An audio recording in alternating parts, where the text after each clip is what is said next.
Hello, am I audible?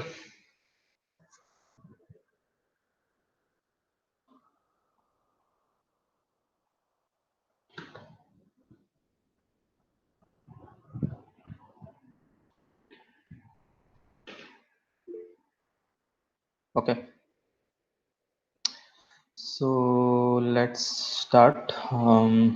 Just a minute.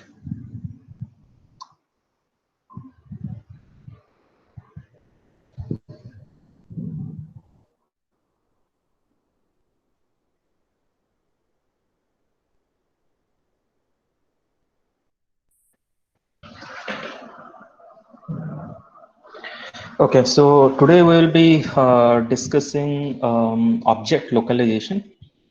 More specifically, we will build some theory and then go towards the famous or the most state-of-the-art algorithm for object detection and object localization, which is YOLO, which is you only look once. YOLO means you only look once. Okay, so we'll come to YOLO afterwards. So let's start first with the object localization part. So I will be moving my tablet, so maybe you'll see the top of this room instead of me, but maybe that is something we'll have to do, or let's try doing it without that first. So object localization, start with black.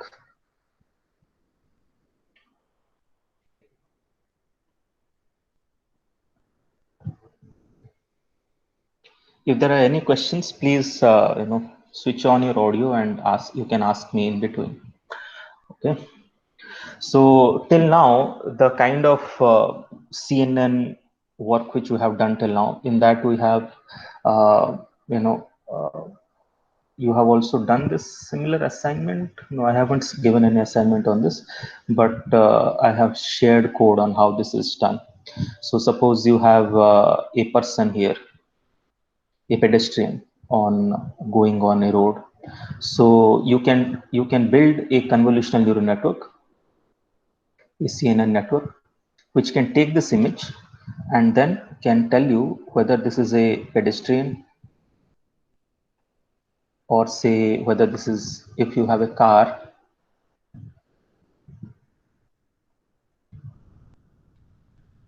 so it can tell you whether this is a car, or if it is a motorcycle, or say there is nothing. Okay, you can even train it only on background, and it can also tell you there is nothing, only background. Okay, so you can train on multiple objects, depends on how many objects this CNN is trained on. This can tell you those, whether those objects are present in this image, whether those objects are present in this image or not. Okay, whether there is a car present or not, whether there is a pedestrian present or not, whether there is a motorcycle there or not, or whether there is none of these. Means none of these means not a white background, mean not a white thing. It's like there is some background which the CNN doesn't know how to recognize. Like it is not trained on those objects. Then it is then it can call it as a background or something. So in this is a classification. So this is a normal classification using CNN. But here the locality information is not there. Like it will tell you that there is a car in this image, but it cannot tell you that where this car is in this image. Okay, whether this car is here, or it is here, or it is somewhere else in the image. So localization information is not there. It only tells you that there is a car in the image. So for example, there are many applications where you actually need the locality information. You need where exactly in the image is the object present. Okay, so you want to say draw a bounding box around the object which is present. Okay, and tell that this is the zone in which the object is present. So that's what so we need. So in this lecture, we'll try to build some theory in which we'll be able to do classification with localization. Okay, so we need, so we should be able to tell, like suppose this is the car here. Let me check if it's here. We should be able to tell that if this is a car here and this is say 0, 0, and this point is say 1 1, like this width of the image is 1, height of the image is 1, then we should be able to tell that what is this point, which is bx comma by, and what is the width, which is wx, and what is the height, wh. Okay, so we should be able to give, in addition to whether this is a car, in addition to these 4 numbers, okay, which is background, pedestrian, car, and motorcycle, we should also be able to tell, like, if in addition to this, we should be able to tell, location also, bx, by, bw, bh. Okay, so this is how we should be able to tell. Now, this background, actually we don't put it here. We put it here whether object is whether the object is present or not. What is the probability that the we call it PC, which is the probability that a class is actually there. Okay, if there is no class, then it's simply background. Okay, so this is the set of numbers which you want this neural network to return. It should return these 8 numbers to us. The first one is the probability.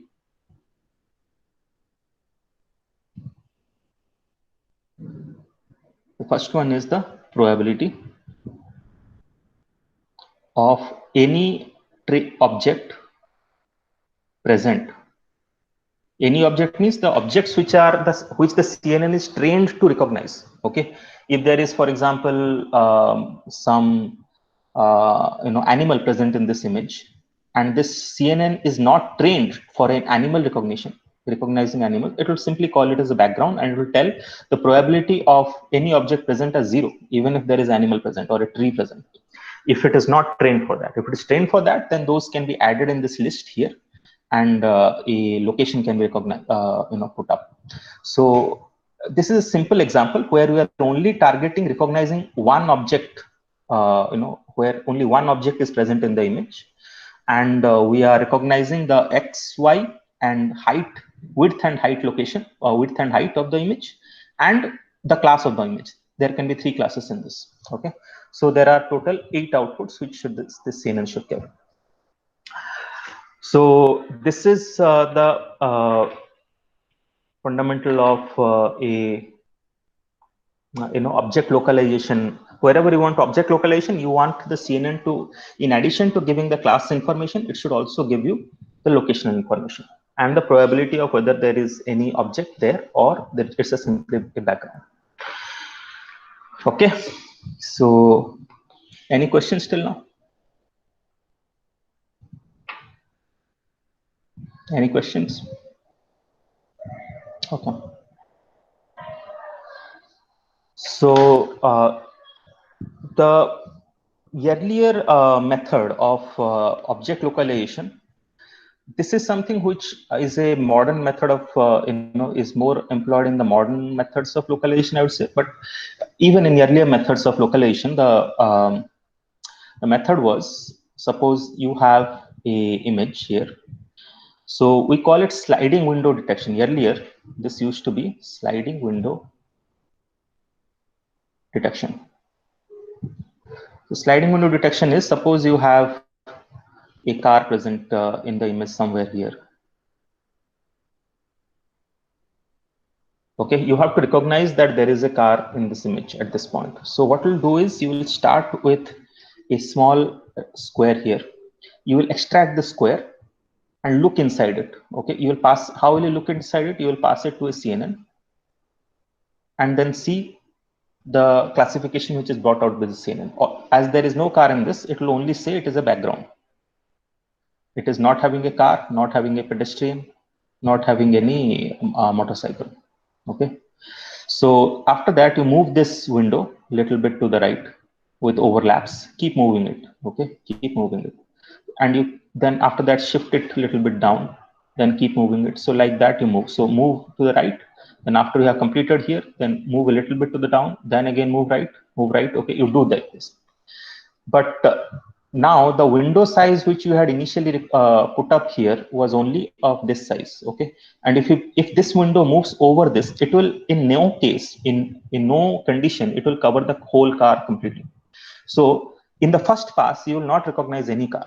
After that, what it will do is you will increase the window size, okay, scale the window size, and then start shifting it again, okay, top and bottom. So at a particular scale, your window will match the car, and you will be able to recognize, okay, there is a car here in this window at this scale and this position, okay.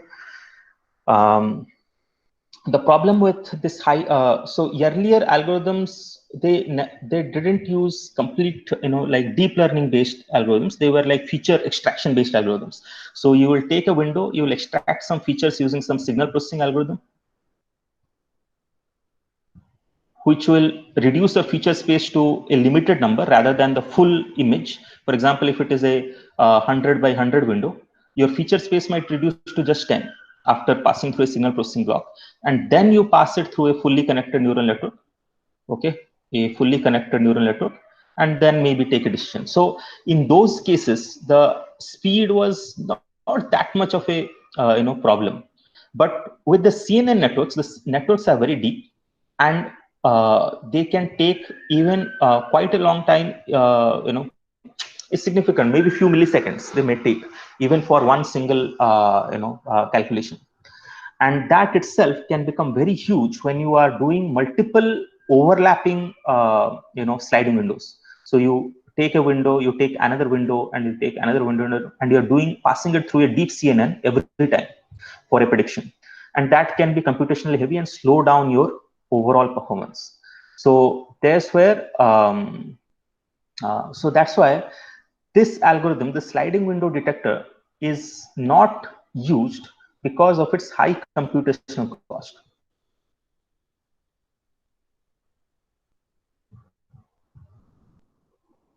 Okay, because of its high computational cost, it is not used. So then came the convolutional implementation of sliding windows. So instead of doing multiple sliding windows, then people started thinking, can we just pass just this full image through a convolutional network just once, and still get something equivalent of a sliding window detection. So in that, so convolutional implementation, if you look at,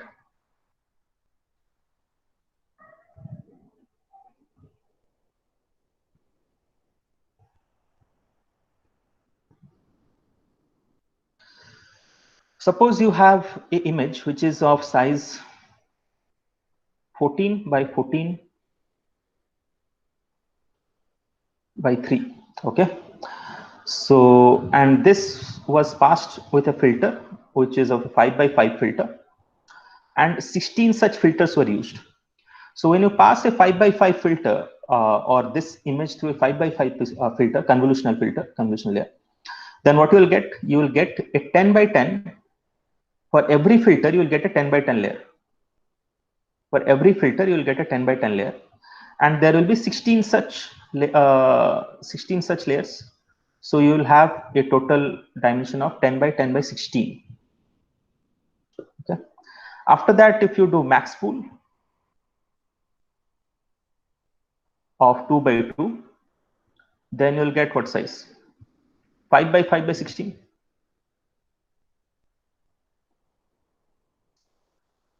5 by 5 by 16. After that, you take it here and do a fully connected layer. Then you do fully connected layer connection, say. So you will have, like you flatten this first. You flatten this. And then connect through fully connected layer. So then you will have 400 here, right?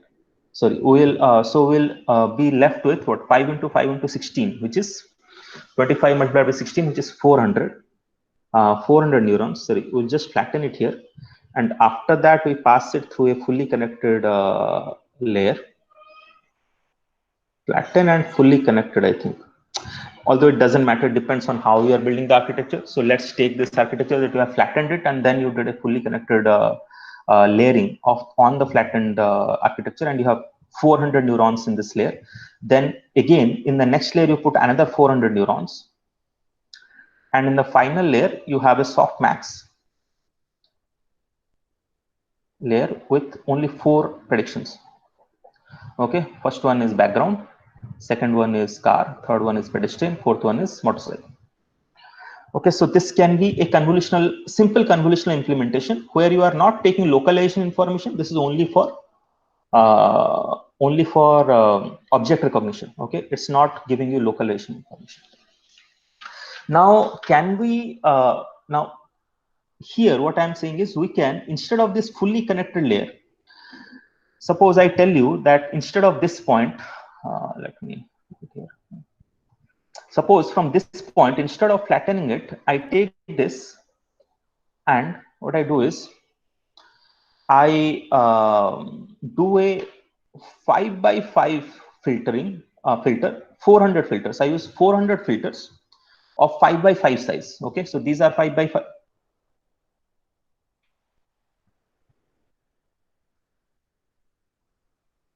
Okay, so this is 5x5x16. If you see 5x5x16.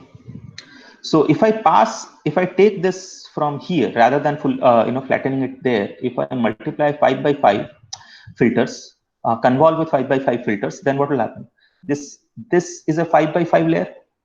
So convolving with a 5x5 filter, 5x5 filter means what? I am convolving with a 5x5x16 filter. Okay, whenever I tell 5x5 filter, for example, here I have told 5x5 filter, 5x5 filter, that means 5x5x3 filter. Here it is. In max pooling, the filtering, the dimension reduction only happens in X and Y dimensions. Z dimension remains preserved. Again, after this, if I have a 5x5 filter, that means 5x5x16 filter gets convolved with this image. And there are 400 such filters.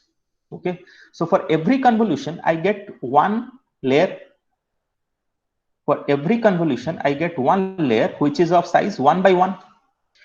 Okay, because if you multiply 5x5 with 5x5 array and add all the elements, then you get 1x1, and then you have 400 such filters. So you have 400 on the other side. Okay, is it clear? Any doubt? Please ask. What I want to say is this is equivalent to this. Okay, here also you have just one single element, and there are 400 such. Okay, so instead of saying that flattening and fully connecting, if I do 5x5 filter with 400 such filters, that is equivalent to a fully connected layer after flattening. Okay, and after this, if I do 1x1 filter and 400 such filters convolution, these are called as single pixel convolutions. 1x1 filter, and 1x1 filter means what? 1x1x400 filters. Okay, so you have this volume here. This volume here I am plotting. I am drawing here. Then with this I am convolving what? I am convolving a 1x1 filter.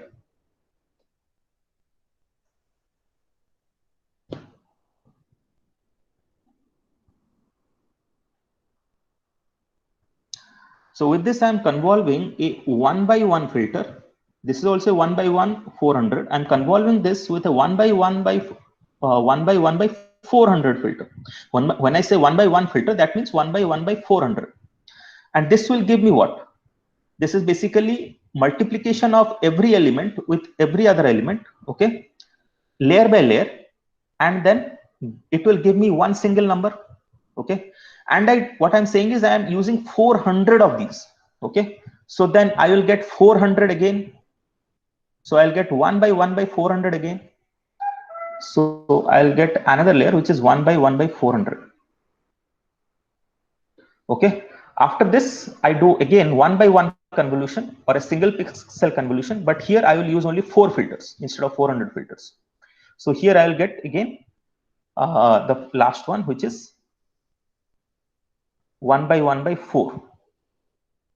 Okay, and each one of these elements, these are single elements. Okay, so first one contains, like first one which is this one. This contains whether it is car. This contains whether it is pedestrian, motorcycle, say background. The order is little upside down, but yeah, this is what you'll get. So what I'm saying is, instead of using fully connected layers and flattening and then continuing with fully connected layers, we can actually represent it with single pixel convolutions, and it is the same result. The result which you get, like this, is equal to this. Okay, so it is just a different way of thinking. So overall result is the same. Okay, and the connections are also the same, the multiplication is also the same, the summation is also the same. Okay, so if you think about it deeply, you will find out that these are the dense layer connection and single pixel convolutions are the same. Okay, now is there any doubt on this? Because this is a little difficult concept to understand. If there are any doubt, please ask.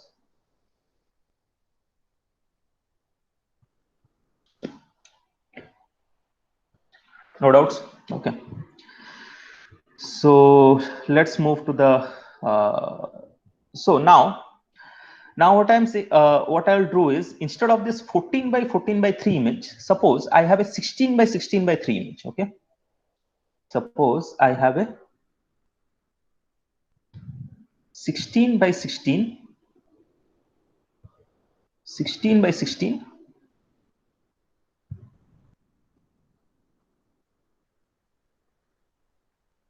16 by 16 by 3 image. Okay, now here I want to say I want to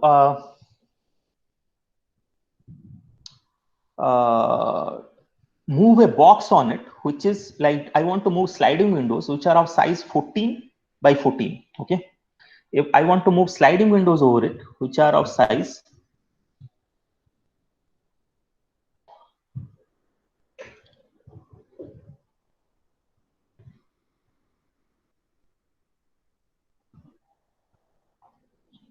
So this is one window from this point to this point. Then after that, I move another. After that, this window will move by just 2 points. 2 points. And create another sliding window from this point to this point. Then it will move again by just 2 points from the top, and it will create another sliding window which is of this type, this. Okay, and after that it will move another 2 points and create the last sliding window, which is from this point to this point. Okay, each of these sliding windows of the size 14 by 14 by 3. Okay, now instead of doing this, I will do one single convolutional operation and it will still give me the outputs. So for each sliding window, I want for each of these sliding windows of 14 by 14, which is equivalent to this. Okay, this 14 by 14 here. Okay, so for each 14 by 14 window, I want the final output to be something like this. Okay, so what I want actually is a 4 by 4, because there are 4 such 14 by 14 windows in this. Okay, there are 4 such 14 by 14 windows in this image. So for each of these, I want one box to be created with backside also. 1, 2, 3, 4. Okay, and this is for the first sliding window. This is the output for the second sliding window. This is the output for the third sliding window, and this is the output for the fourth sliding window. Okay, so how can we do this by a single convolution? Okay, so we will do first, we'll go through the same process. Okay, we'll go through the same process as shown above. First, we'll do a 5 by 5 convolution, and you will use 16 such filters. Then what will happen? This window, the output window, will be of size 12 by 12, sorry, 12 by 12, 12 by 12 by 12 by 12 by 16.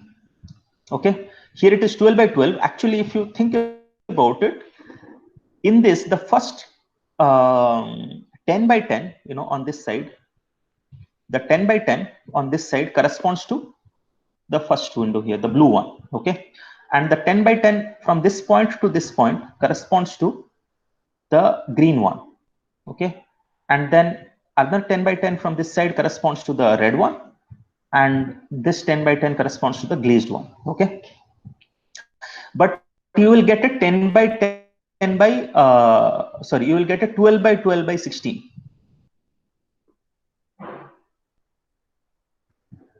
You'll get a 12 by 12 by 16. From this, we again do a convolution, which is of what we had done here, a max pool of 2 by 2. Okay, we'll do a max pool of 2 by 2, 2 by 2 max pool. Then you will get what? You will get 6 by 6. You will get 6 by 6 by 16. You'll get 6 by 6 by 16. Whereas earlier you had got what? 5 by 5 by 16. Here you are getting 6 by 6 by 16. After that, you do single pixel. You do a convolution here, which is of you do a fully connected. You do a convolution of 5 by 5, 5 by 5 convolution, and use 400 such, which we had done here. Okay, this one 5 by 5 used 400 such filters. Then what you will get is you will get a 2 by 2. You'll get a 2 by 2 by 400. Okay, array. After that, you do a single pixel convolution, which is a 1 by 1 pixel convolution, and use 400 such. Single pixel convolution will give you again 2 by 2, and you have 400 on the depth side. Right, and this is the yeah. So how many we had done? 400. Yeah. After that, you do one more single pixel convolution, but now you use only 4 filters. So then you have the required one, which is 4 by 4, and on the depth side you have 4. Okay.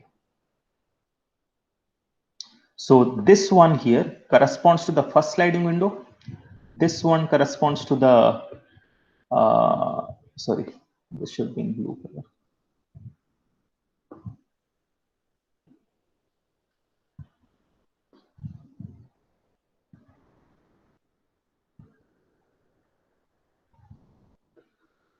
So first sliding window was blue color here, this one. So I'm using that blue color here. Okay. The second sliding window was of green color there, this one. So I'm using this green color here. Okay. Then we have red color on the third sliding window, using red here. And we had a glazed color on the last one. Okay. So if we look at this, each of these, so sorry.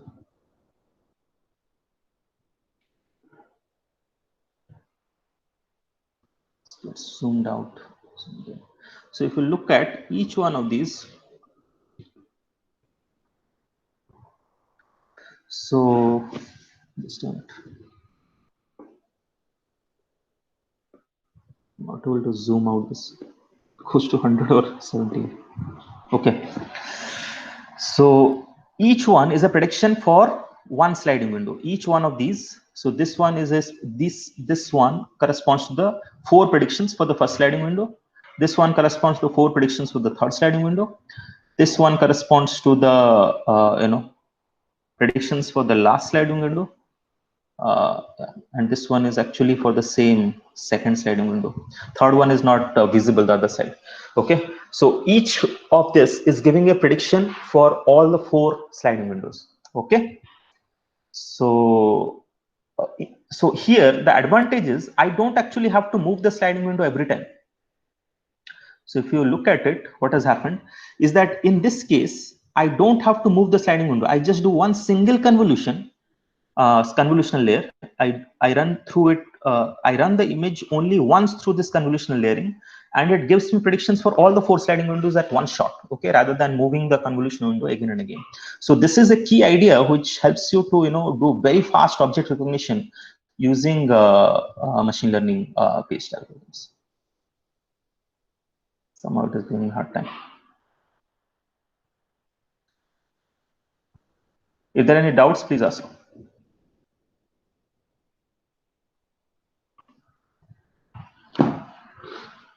No doubts?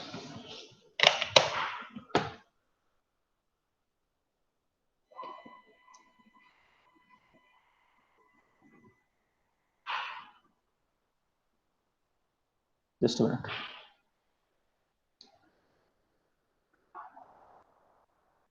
Okay, so now we just, for object localization, this is for object recognition. Yeah, and this can also help us in object localization. Okay, so because just think about it that I have used very sparse 4 windows here. Suppose you have a lot of windows overlapping over each other and you run it through one single pass, you can actually get predictions for all the windows. Okay, now we'll discuss the YOLO algorithm.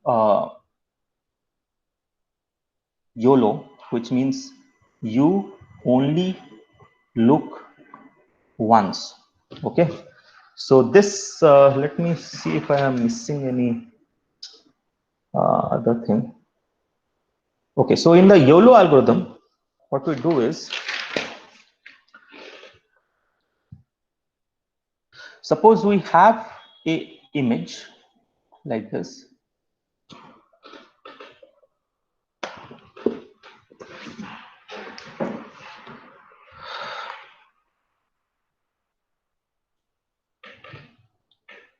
Suppose we have an image like this.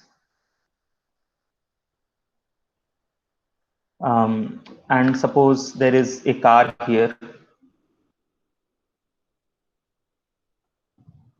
a traffic light here. Okay, then what we do is first divide the image into known square grid. Okay, into a known square grid. It's getting a lot of trouble.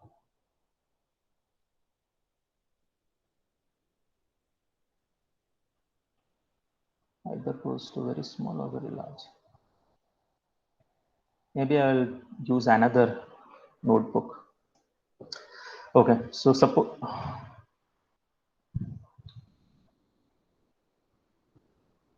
this is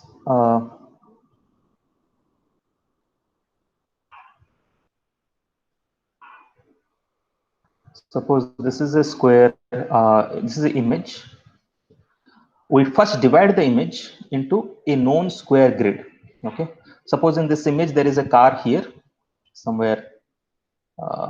Here there is a car. Okay, and suppose there is a traffic light somewhere here, something of that sort. So first we divide the image into a known square grid, and then for each grid point, each grid cell, we want to make a prediction of the following order. Okay, for each grid cell you will have a prediction of this form: PC, BX, BY, BH, BW, C1, C2, C3, C4. I am just putting few classes here. You can add more class, depending on how much training data you have. There can be more number of classes. Okay, so this structure we have already discussed in the very beginning of the course class. So here it is the probability that whether there is an object present or there it is background. Okay, if there is an object present, then only we go and look into these values. Otherwise there is no point in looking in these values. Okay, if there is an object present, then where is that object present? Okay, so for each grid point, for each grid for every grid point we make a prediction which is of this form. For this grid will get one of this number, for this grid will get another this. So final output will be of the format what you will have. So this is having how many numbers? This is having 9 numbers. Okay, this is having 9 numbers. So when you divide this into grids, you will get a final output from your convolutional neural network, which will be of the size 3 by 3 by 9, 3 by 3 by 9, because there are, each of these will contain 9 numbers for every grid cell. Okay.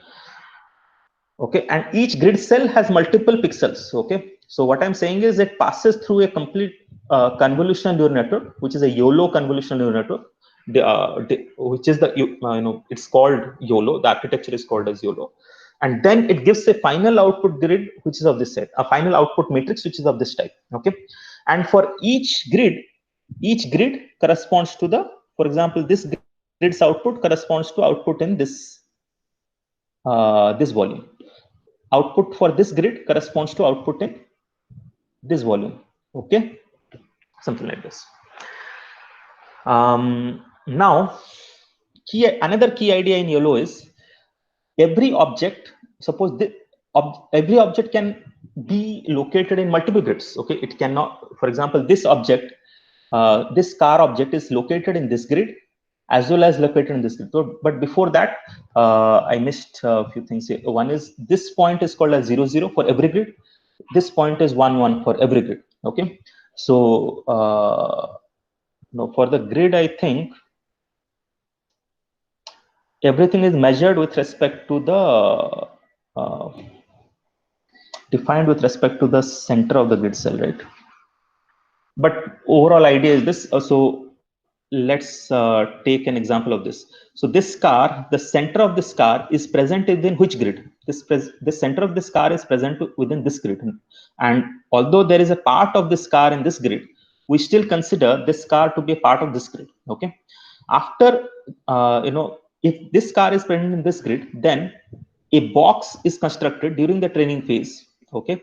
And this box, this center is assigned with relative to the center of this grid. Okay, what is the center of this grid? The center of this grid, this is the grid, this grid center is here, say. Okay, so the center of this car is given by bx by, and this bx is relative to the center. Okay, for example, if, and the width of this is say 1 from this point to this point, this is also 1 from this point to this one, because this is square grid. So this approximately, this green dot to red dot approximately appears to be like 0.2. So and this is to the right of the center, so this will become 0.2, and the height is almost 0, means it is almost at the center. So this might be 0. Okay, with respect to the center, and the width of the car, this is bw, this width is almost equal to 0.8, or maybe a little bit even, yeah, 0.8. So bw will be equal to 0.8, and bh appears to be like 0.5. Okay, so this height with respect to this total height is almost 0.5. Okay, so this is how you take bx, by, bw, bh, and that is what you program or put it in this matrix during the training phase. Okay, so it is not essential that the grid, so what we are trying to come up with is a bounding box. Okay, we're trying to come up with a bounding box for any given object, and the bounding box need not be inside the grid cell. It can be also, only its center is required to be inside the grid cell. Its overall bounding box can be protruding out of the grid cell as well. Okay, so which has happened in both these object cases. Okay, yeah, so this is how YOLO works. Then there is a concept of anchor boxes. So so for example, here you have so the concept of anchor boxes is so YOLO can recognize up to 2 objects in the same grid cell. Okay, for example, if there is another image like this,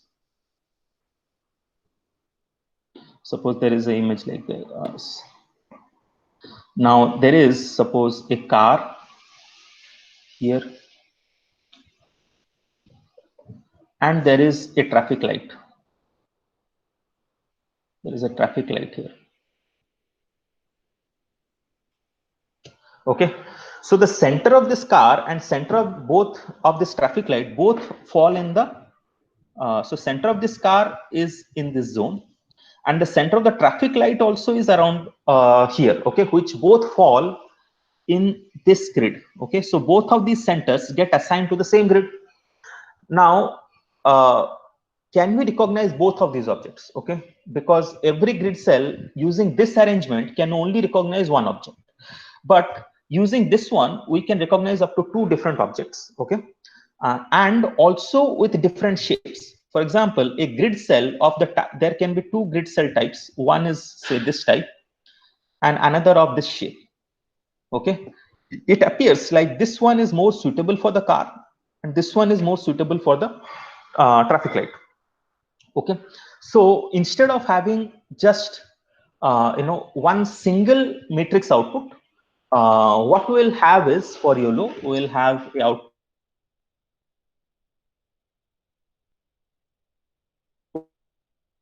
output like this.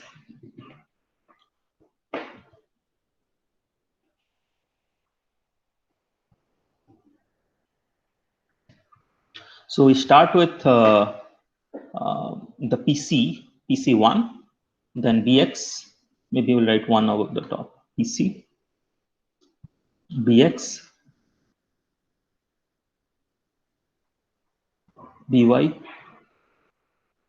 BH, BW, PC, PC2, BX2, BY2, BH2, BW2, and then sorry, after that, sorry, before this, not here. Here you also have to put class 1. So class 2. So maybe you are just predicting 3 classes, whether there is a car, whether there is a traffic light, whether there is a pedestrian. Okay, in the first bounding box, like this bounding box of this shape.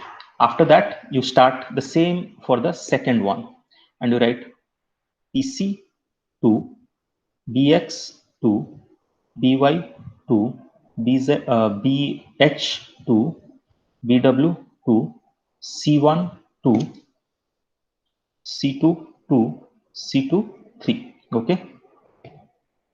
And this one is again for whether there's a car, whether there's a pedestrian, whether there is a car, whether there is a traffic light,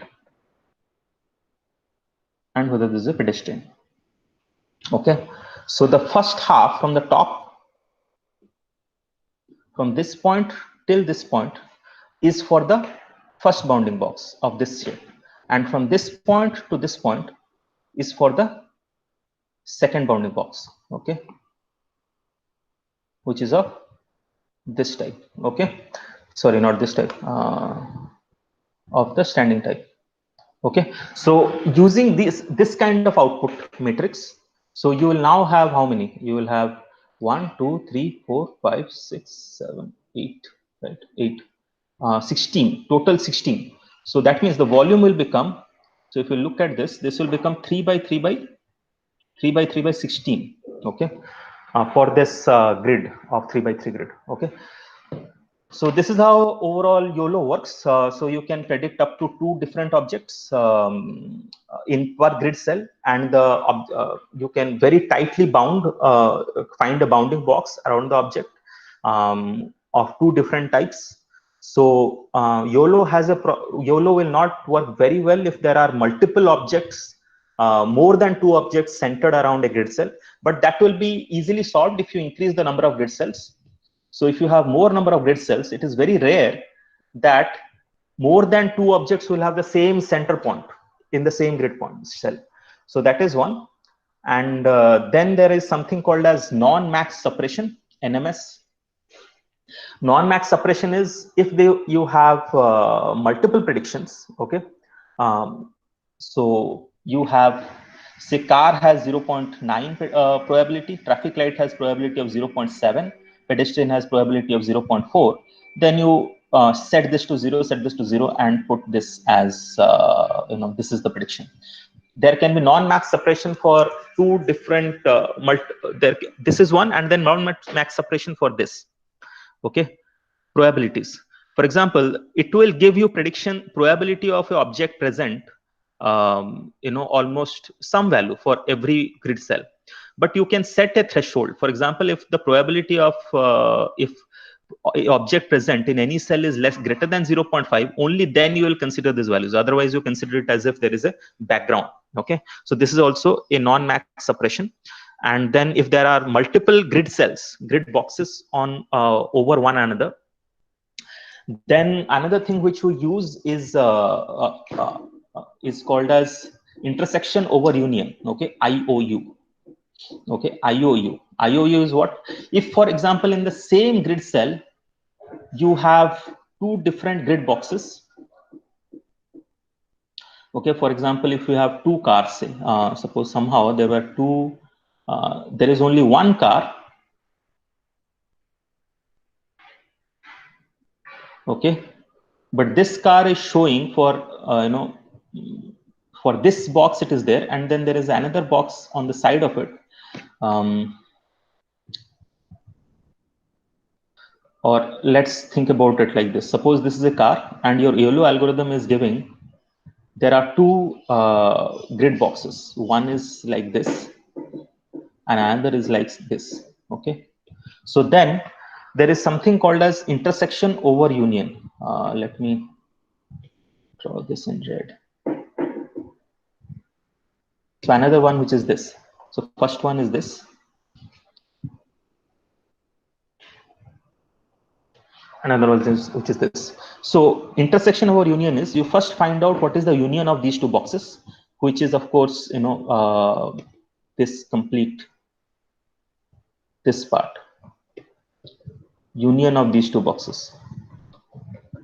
Okay, and then you also you find out what is the intersection of these, which is from this point to this point, intersection of this area. So then intersection over union is the area of this divided by the area of the union.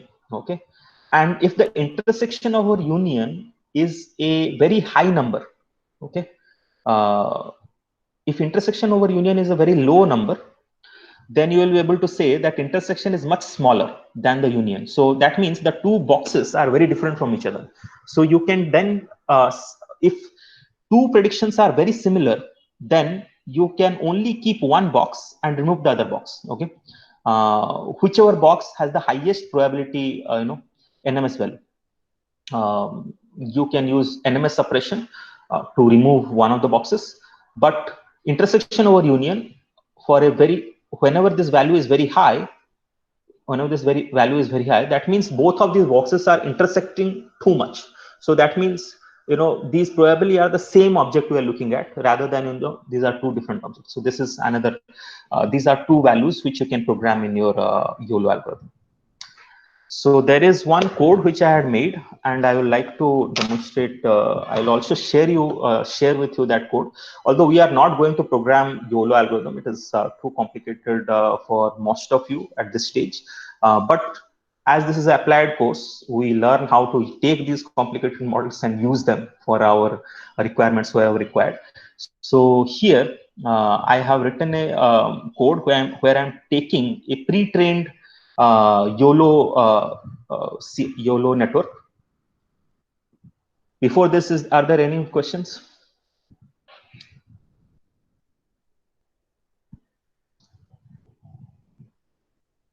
Any questions? Are people listening? Are there people around? Yes, sir. Okay. So this is a pre-trained YOLO network which we'll be using. So I am taking this has multiple files in it. I had actually taken parts of it from the GitHub repository of some person, and I have built around it so that it can be run on the Colab. So there are, in different folders, there are different things, but I have put them all into Colab. So we have a utils.py, which has few functions for drawing these, drawing these bounding boxes after they are predicted. This darknet.py is the pre-trained. It contains the pre-trained YOLO network, which was so there is a paper by PG Reddy or PJ Reddy or something like that. What was the name of that? So his paper and his website is here, PJ Reddy. Okay, so I will share with you this paper. Yeah, so this is not very difficult to understand once you have understood, once you have attended this lecture, you should be able to understand this paper. So he has basically provided us with this pre-trained YOLO network. And we are going to just load that pre-trained darknet YOLO network, which he calls as darknet. From there, I am getting and I am loading the weights, which are pre-trained weights, into that network. And coco.names, this file contains the names of the objects which this network is trained to recognize. Okay, and then there is a configuration file for this, which is YOLO v3. This is the YOLO version v3, which I think is the latest of YOLO versions, which we are putting into the darknet, which is the network. So we take the network, we put the configuration file, we put the weights file, and we also put we load the class names from the names file, which is the coco.names file. After that, this is the network. Once I load this, this is the network is printed here. So let me see if I can run this. It takes some time.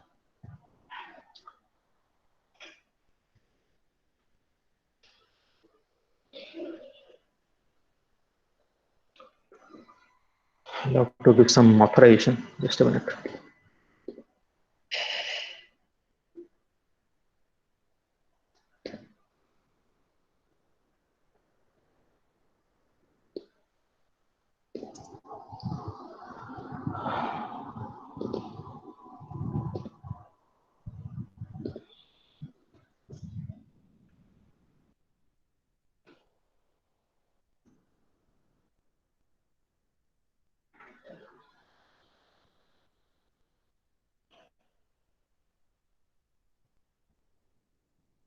This is the neural network. It will take some time to load, but till that time, let's go forward. So this is a image which I am loading from my folders. It's a doc.jpg. There are a few other images which you can try, for which I have given the file IDs and the file names. You can replace this file ID with these file names and test with different images which are placed, which I have given access openly to everyone. After that, this part I think you already are clear. Here I'm just loading the images and showing it. Now YOLO network accepts images which are of size here. The input to this is 416 by 416 by 3. Okay, so that means the images which has to be provided to this are of this size, 416 by 416 by 3. So whenever you get an image, we are first reshaping this to m.width.m.height, which is 416 by 416. You can see it. I have got this image, which is not a square image. I'm converting it to a square image and showing it here, which you can see from 0 to 416, 0 to 416. I've resized this. This is the resized image. Okay, nothing else is being done here. It's just showing the original image and the resized image. After that, this is the non-max threshold, non-max suppression threshold. So you can set this threshold to remove, objects which are having lower probability than 0.6. Okay, and this is the IOU threshold, which is the intersection over union threshold. You can also change this to, if you are trying to locate two objects which are very close, you can increase this value and it will be able to recognize those objects. Then, sorry, not increase. I think you should decrease this value to recognize the objects. You play around with this. I haven't tested it too much. How it, what is the effect of this number? So here I am reading the file. I am resizing again. Although this I could have used this resized image directly from the earlier code. I put the IO threshold, NMS threshold. These are all redundant. Actually, I have used done it earlier, but just for the sake of putting everything on your single block, I am putting it here. So this is the function detect underscore objects, which is using this darknet it will passing this image, and m is the configuration, I think.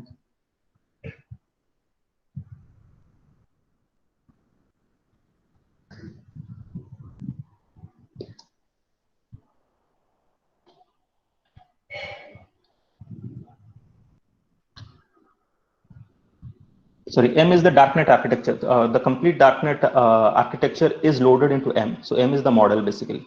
So that model is going here, model, and then you put the image, resized image, then the IOV threshold, NMS threshold, and then you find the boxes. And these boxes can then be, so there is a function which is present in the utils file, which I have already loaded. So I am calling that function directly from the utils file, which will plot these boxes over the image. So here you can see, this boxes placed over this image. Yeah, so you can see it can recognize 3 objects: dog, bicycle, and a truck here. So all of these, it has put accurate bounding boxes around all 3 objects which it recognize. Let me see if I have already ran all this. Okay.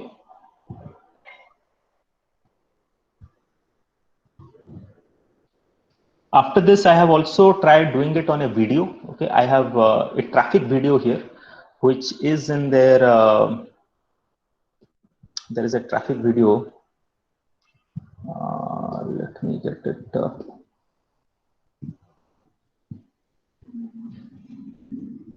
This is the traffic video which I had got from internet. Okay, somewhere from Singapore or Indonesia. So after that, I passed this traffic video. So after that, I passed this traffic video into this same function. I I used OpenCV to capture frames from this video and passed it to the YOLO network. And then, so this one, I'll have to run it again. This is the output is from some other video actually.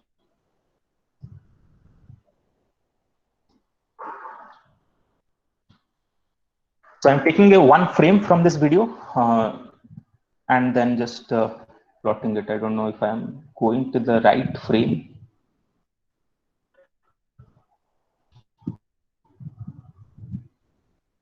Or it is just going to the first frame that I'll have to check.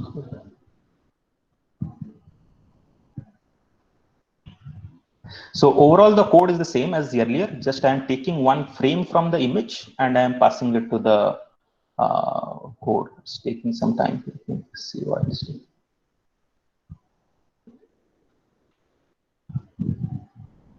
Maybe it is doing for the full video. I will modify this so that only one single frame is captured and you see it. What I can do is I can just add it. Let's not do it now on this. I will show you. So this one is something where I am taking the full video. I'm passing it frame by frame with a jump of 10. Okay. And you can run this. You can pass in this the same traffic video. It will generate a YOLO mark vid.mp4. Okay. And this will create a video which will look like this. You can download that video. So this is the same video you see. This is able to mark all the cars, pedestrians, the persons, motorcycles. Okay. So this is pretty amazing if you look at how well it is able to do it. So after that, if you run this command, this block here, you'll be able to download that YOLO mark vid. You can also put your own videos, whichever you want to mark, you can put it there. This is a code for putting, this part is not essential. This is redundant. Remove this. This one is the earlier code which I had done once in my earlier lectures, where I used the camera of my computer to capture images, and then you can use your own camera from your laptop and then capture images from your laptop. And then I don't know, because yeah, so let me see if you can. actually detect few objects.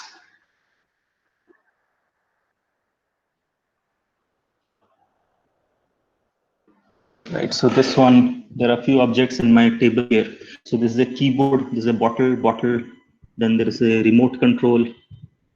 Yeah, it could recognize few objects. So you can try these on your own and then see how it is performing for you. So that's it for YOLO. If there are any doubts, please ask.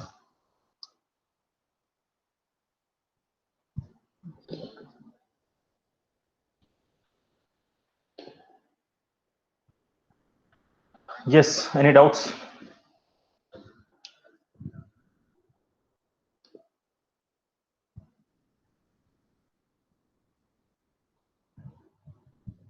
Should we close?